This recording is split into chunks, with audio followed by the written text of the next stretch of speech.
Many years ago, in the upscale part of Abuja, there lived a couple named Noah and Rissa. They lived in a giant mansion with tall white fences, black gates, and bodyguards. They were a true power couple. Noah owned construction companies, hotels, and oil businesses. Even politicians came to visit him during elections. His wife, Rissa, ran a large fashion brand and was always on the front page of magazines. But behind the beautiful cars, designer clothes, and smiles, there was a deep pain nobody saw. They had been married for 15 years, and in all that time, they had no child. At first, they were patient. God's time is the best, Rissa would say with a smile. But as the years passed, her smile faded. People began to gossip. Her friends stopped inviting her to their baby showers. Aunties started dropping hints. Even Noah's mother once said she was a beautiful but empty drum. That day, Rissa locked herself in her room and cried for hours. They had tried everything: IVF, local herbs, spiritual retreats, prayers. They even traveled to India and America for help. But nothing worked. Doctors said there was no medical reason, yet still no baby came. One night, after another failed IVF treatment, Rissa knelt beside her bed, crying until her eyes were swollen. God, please, am I not a woman too? What have I done wrong? She wept, pressing her forehead to the cold marble floor. Noah stood by the door, watching her. His heart was heavy. He had money, fame, and power, but all he really wanted was to hear a child call him daddy. Then one hot afternoon, something strange happened. Their driver, David, came back from running errands and whispered to Noah, "Sir, I saw something today. A mad woman gave birth near the dustbin area on that slum road. She just left the baby there, crying. I saw it with my own eyes." Noah's eyes widened. "Are you sure?" "Yes, sir." Noah didn't speak for a while. Then he slowly nodded. "Don't tell anyone about this." Later that evening, he entered their bedroom where Rissa was sitting quietly. He sat beside her. "Rissa, do you still want to be a mother?" She looked up. "What are you saying?" He whispered what the driver had told him. At first, she was confused. Then her face changed, and her heart began to race. "A baby just abandoned." He nodded. "No one knows who the baby belongs to. A mad woman gave birth to her. If we take her now, clean her up, and take her to the hospital, who will question anything? We can avoid the shame of adoption. No one will know. We can say it was a cryptic pregnancy." Rissa stood up slowly. Her whole body was shaking. "Noah, are you serious?" He looked into her eyes. "Do you trust me?" She nodded, even though her hands trembled. Then he said, "Let's go."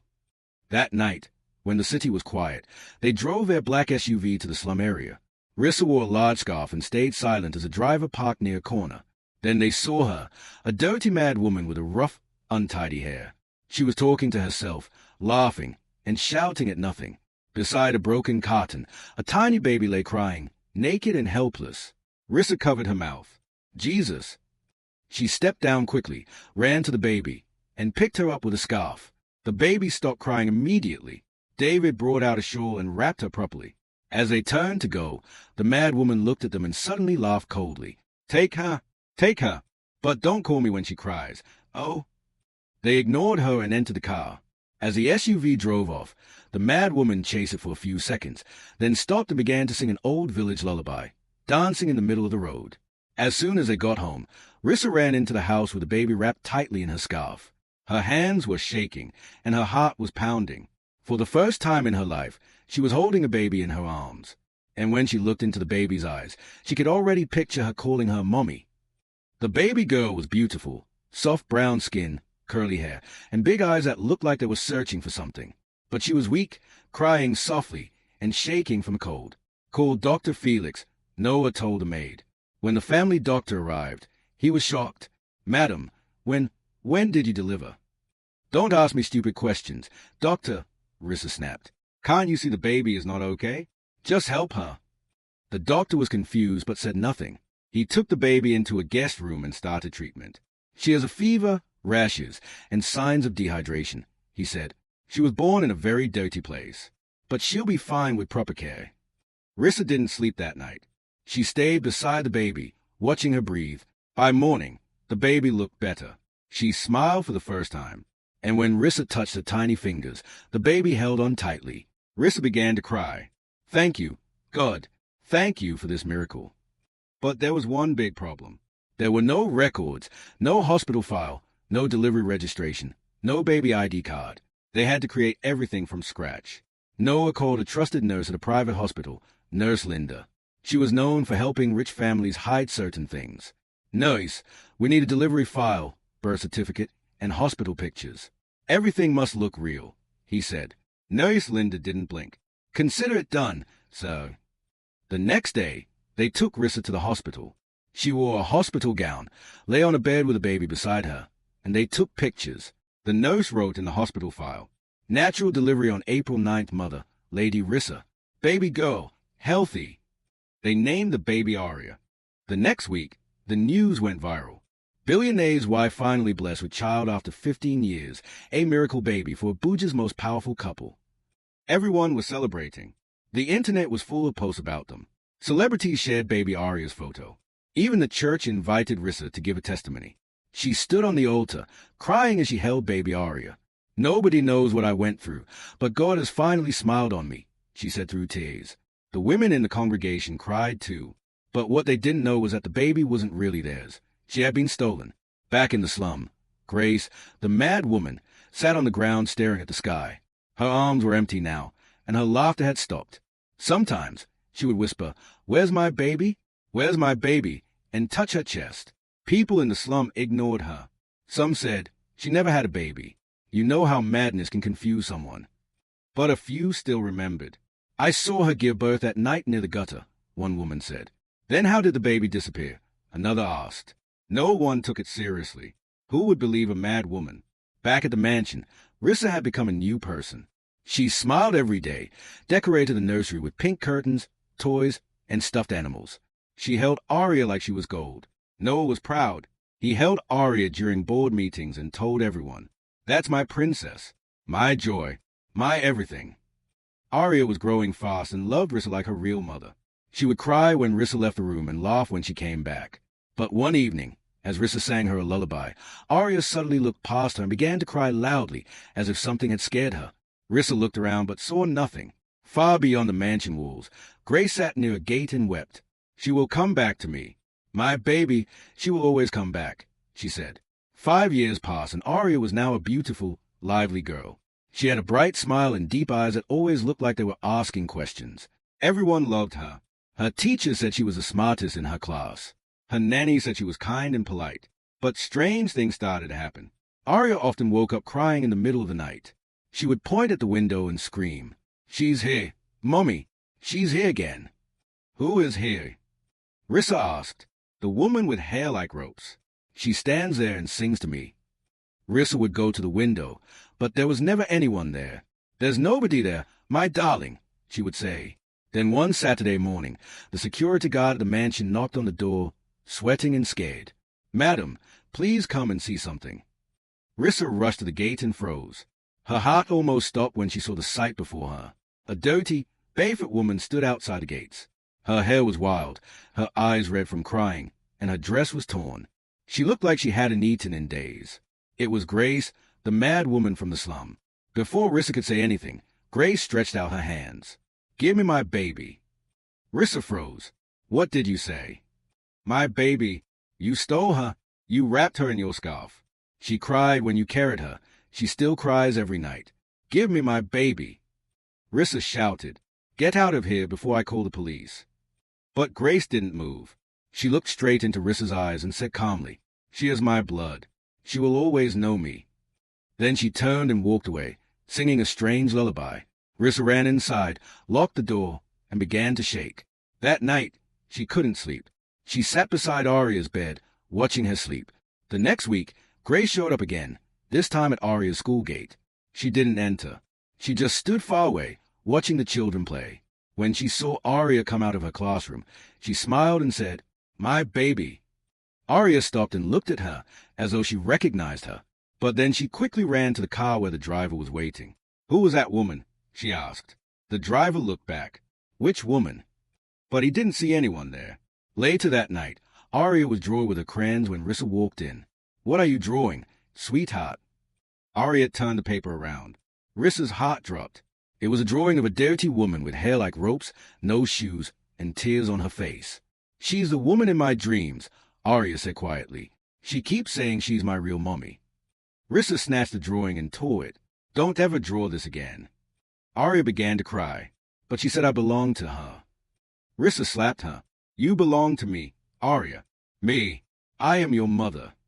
The room went silent. Arya ran to her bed and cried into her pillow. Rissa walked out of the room with a broken heart. Meanwhile, Noah was furious when he heard about the mad woman. Why is she still roaming around freely? He shouted. Why hasn't anyone arrested her? He called one of his police contacts.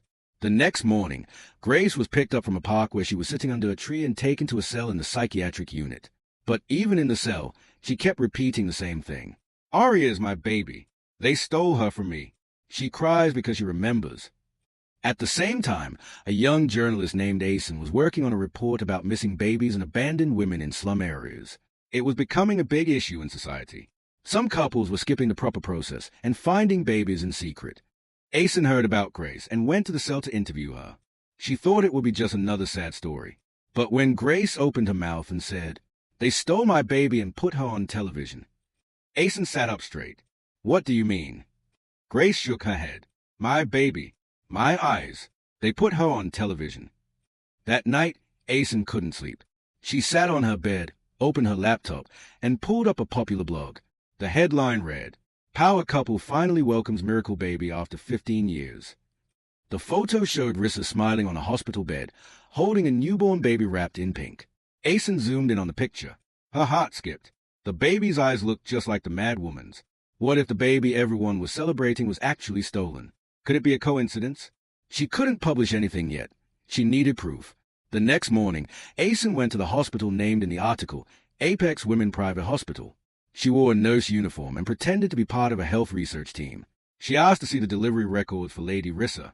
The receptionist checked, then frowned. There's nothing like that name in our delivery records. Are you sure she delivered here? Asen asked. Yes. Someone nearby replied quickly. It was all over the news. The receptionist shrugged. Maybe it was done privately. Some rich people use their own doctors. As Asen walked out of the hospital, her mind was racing. Something didn't feel right. She called an old contact, Nurse Sandra, who had worked at Apex for years. Do you remember Lady Rissa's delivery? The one from 5 years ago. There was silence. Then Sandra replied quietly. That case was strange. There were no signs of pregnancy, no antenatal visits. One day she just showed up with a baby and took pictures in the ward. Wait, so she didn't give birth there? Sandra paused. I don't think she ever carried that child in her womb. Asen froze as she ended the call. She was now sure Arya was not Rissa's child. Back at the mansion, Rissa's world was falling apart. Arya's health had started to fail. She had been in and out of the hospital 3 times in 2 weeks, and no one could explain it. She developed a strange fever, rashes, and sometimes woke up unable to breathe. Doctors ran all kinds of tests but found nothing. Maybe it is spiritual, one doctor finally said. Rissa called pastors, prophets, and even herbalists. One prophet came, but as soon as he entered Arya's room, he stopped and looked confused. This child, she's not where she belongs. Rissa got angry and sent him away. But deep inside, those words stayed in her heart. Meanwhile, Asen decided it was time to act. She printed a report of all her findings and booked a meeting with Noah at one of his offices. At first, they refused her, but when she said she was working on a story for a top national newspaper, they let her in. Noah sat behind a glass desk. What do you want, young lady? He asked coldly. Asen replied calmly. I know the truth. The girl you call your daughter is not yours. Noah didn't flinch. Be careful what you say. Asen continued. I met the woman whose baby was stolen. I've seen the hospital records. I'm giving you 2 options, confess and return the child, or I will go public with everything. Noah leaned forward. You don't know what you're playing with, young lady. You think the world cares about a mad woman's child over a billionaire's legacy? If you care about your safety, drop the story now. Asen stood up and stared him in the face. I'm not afraid of the truth. Then she walked out, leaving the report on his desk. That same week, Rissa was sitting by Arya's hospital bed again. The little girl was hooked up to machines. She opened her eyes weakly and whispered, Mommy. Yes, baby, Rissa replied quickly. Arya gave her a small smile. I saw her again, in my dream. The woman with the dirty wrapper. She held me and said sorry. Rissa's hands froze. She said sorry for leaving me alone. She said I'm her baby. Rissa looked at her for a long time. Then she stood up and ran out of the room. Outside, she screamed into the air, "What have I done?" She sat in her car, parked in the hospital lot, staring into nothing. Her body was there, but her mind had traveled far back. Back to the night she took the baby. Back to the moment the mad woman's eyes met hers. Rissa tried to convince herself that she did nothing wrong. The baby would have died. I gave her a better life, she said. But now, Aria was sick. The woman she took her from had come back. A reporter was threatening to expose her. Rissa couldn't breathe. Her chest felt tight. She picked up a phone and called Noah. "She knows?" Rissa said. "Who?" Noah asked. "Aria," she whispered. "She knows something. She says that woman comes to her in her dreams." There was a pause. Then Noah said, "Calm down. We'll handle it." "Handle it?" Rissa snapped. "She's dying. My girl is dying, and I can feel it in my bones. It's because of me." That night, Rissa couldn't sleep. She wandered through the mansion barefoot.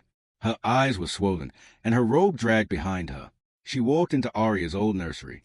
The toys were still there, the pink teddy bear in the frame quote, "For this child I have prayed." She fell to the floor and cried. "I just wanted to be a mother. I wanted someone to call me mommy. I didn't mean to hurt anyone." Suddenly, the lights in the room blinked. Somewhere in the house, she heard a soft, broken voice singing a lullaby. Her heart froze. She rushed to Aria's room, but the child was asleep. The hallway was empty. Was she losing her mind? The next morning, she fired a nanny. The young girl was shocked. "Madam, what did I do?" "You talk too much," Rissa snapped. "You said my daughter's sickness is spiritual. I don't want that kind of talk in this house." "But, madam—" "Get out." The girl packed her things and left in tears. Everyone in the mansion started noticing changes. Rissa stopped eating. She would sit for hours, staring at Aria's baby clothes. She talked to herself often. Noah tried to talk to her. "You're scaring the staff, Rissa. You need to pull yourself together." She shook her head. "She's punishing me. Her spirit is angry with me." "There's no spirit," Noah snapped. "Stop talking like a mad woman." But deep down, he was also afraid. In secret, Rissa went to see a well-known pastor in the city, Pastor Samuel. He was known for seeing hidden things. She sat in his office, crying and shaking. "Pastor, I did something wrong. I took a baby that wasn't mine. She was left by the roadside. The woman was mad. I thought I was saving her. But now the child is sick and everything is falling apart." Pastor Samuel was silent for a long time. Then he sighed deeply and said, "This is not something prayer alone can fix. What you need is repentance and restitution." "What do you mean?" Rissa asked. "You must return the child to her real mother." Rissa stared at him. "That woman is mad," she shouted. "But she is still the mother," he said, "and the child carries her blood." Tears rolled down Rissa's face. "I'll lose everything, my name, my pride, my baby." The pastor looked into her eyes and said, "You've already lost what matters most, your peace." Meanwhile, Asen, the journalist, received an envelope in front of her door. Inside was a large amount of money and a note that read, "Drop the story and walk away." She laughed bitterly. Bribery.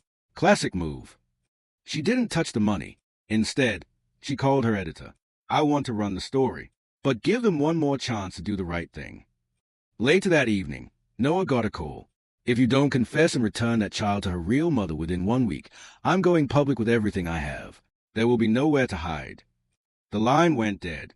Noah sat back in his chair, shaking. He knew his empire was on the edge of collapse.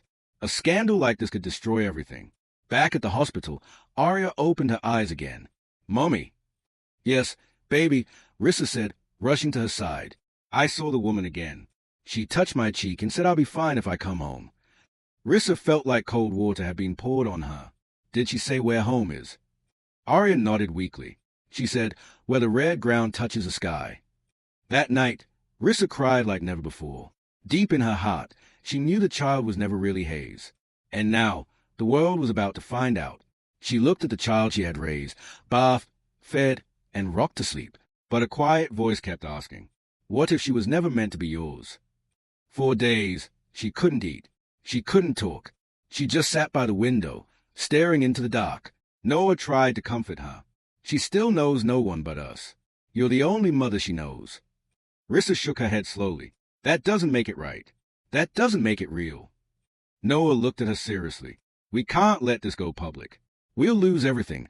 Our businesses, our respect. Even our political friends will turn their backs. Do you think anyone will trust a man who stole a baby from a mad woman?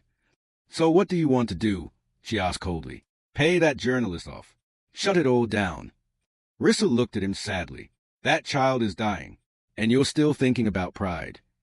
She's not dying, Rissa. She's just sick. No! Rissa shouted. She's rejecting us. Her spirit knows we don't belong to her. There was silence. Then Rissa said something she never thought she would say. Maybe it's time to give her back. Meanwhile, Grace was still in the psychiatric cell. The nurses didn't understand her. All she did was cry and sing lullabies into the air. But one nurse, Ruth, began to notice something strange. Whenever Aria's name was mentioned on TV or online, Grace would react. Her eyes would open, and she would start shaking. One time, she even screamed, "Don't feed her with lies. She's mine." Ruth became curious. She searched online and found pictures of Aria with Rissa. Her jaw dropped. Could this be true? She shared what she found with Asen, who confirmed everything. The pieces were finally coming together. At the same time, Aria's condition got worse. She refused to eat. She kept talking about going home. The doctor told Rissa. She says her real mother is calling her. She wants to go to the red soil. Rissa broke down in the hospital hallway. She remembered the words a pastor had told her. This is not spiritual warfare. It's restitution. The guilt was eating her alive. Unfortunately for them, the next morning, chaos broke out. Asen's article had gone live. The stolen child inside the secret life of Abuja's most powerful couple. The story exploded across the internet. It showed fake hospital documents, an interview with Grace, and proof that there were no real birth records. Social media went wild. So they stole a mad woman's baby. Even rich people have no shame. God will judge them.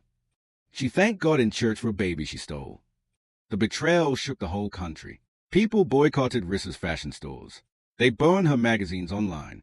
One person wrote, they had everything, yet stole from someone who had nothing. The public turned against them.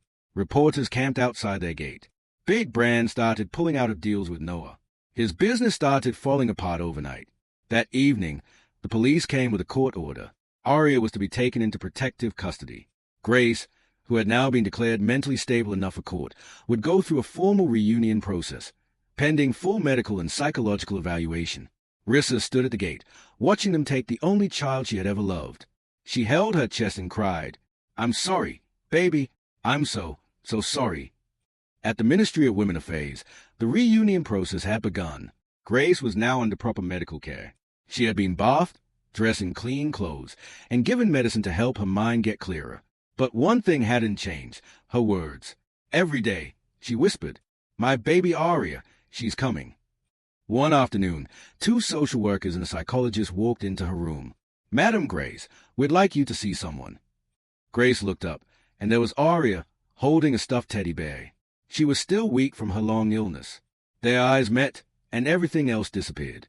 Aria took a slow step forward. Grace began to cry. She opened her arms, and Aria ran into them. "Mommy," she said. For the first time in 5 years, Grace smiled. Not the broken smile of a woman who had lost her mind, but the true smile of a mother who had finally found her child. The room was silent except for tears. Even the social workers cried. It was a reunion that should never have been taken away. Back at the mansion, Rissa watched the reunion video online. It had gone viral, over 1 million views in just an hour. The comments were brutal. Justice must be served. She should be locked up. Rissa dropped the phone and began to weep bitterly. She looked unkempt, like a shadow of her former self. She hadn't stepped outside in days. The press still waited at the gates. Noah, once full of pride and power, now sat in his office with his head in his hands. He had received a court summons. The charges were serious, and he would be going to court soon, likely to jail. He slammed his fist on the table. All this because of one mad woman. But deep down, he knew the truth. It wasn't just her. It was their greed, their pride. They could have adopted. They could have waited. But instead, they stole. And now, the world was watching them fall. The day of judgment finally came. The courtroom was packed. Reporters sat in the back rows. A crowd stood outside, holding banners. Justice for Grace. Children are not chocolate to be stolen. Even the rich must pay. Inside the courtroom, Noah sat in the dock. He wore a plain shirt. He looked nothing like the powerful billionaire he once was. Rissa sat behind him, dressed in black. She had lost so much weight.